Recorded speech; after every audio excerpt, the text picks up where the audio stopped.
Mix by Jyoti recording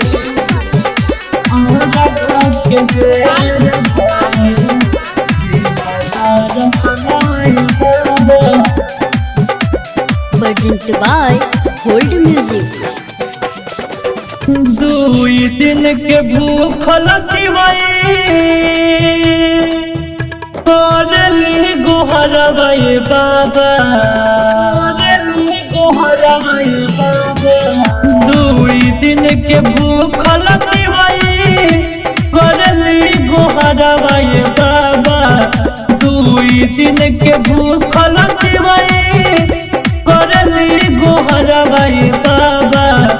और घर के बेर भाई दीन दर्शनवै बाबा, और घर के बेर भाई दीन दर्शनवै बाबा, और घर के बेर भाई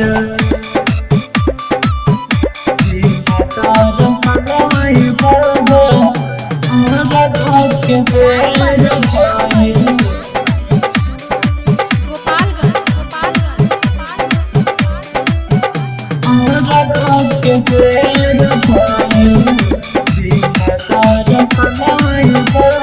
प्रेजेंट बाय होल्ड म्यूजिक। कल परसों भइल रहे एतना जे धूप जी, पैर घहराता करिया भइल जाता रूप जी,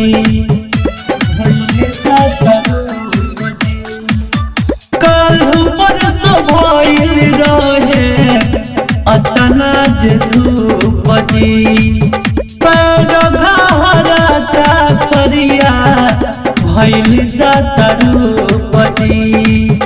पनिया में खाड़ती वही जोहली असनवै बाबा, पनिया में खाड़ती वही जोहली असनवै बाबा।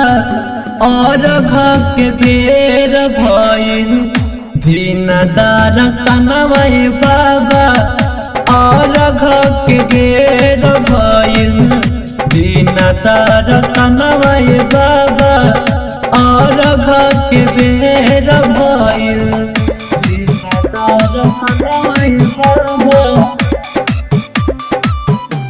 और घर के बेर भइल। मिक्स बाय ज्योति रिकॉर्डिंग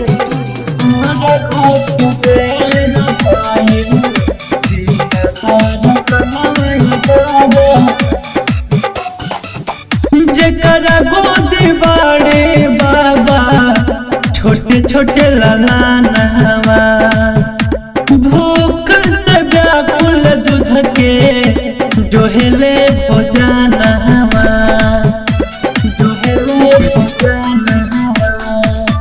जेकरा गोदी बाड़े बाबा छोटे छोटे ललानवा, भूख से व्याकुल दूध के जोहले भोजनवा।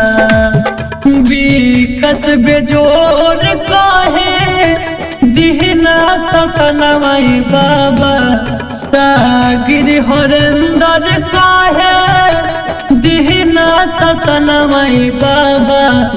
और घर के बेर भइल दीन दर्शनवै बाबा, और घर के बेर भइल दीन दर्शनवै बाबा, और घर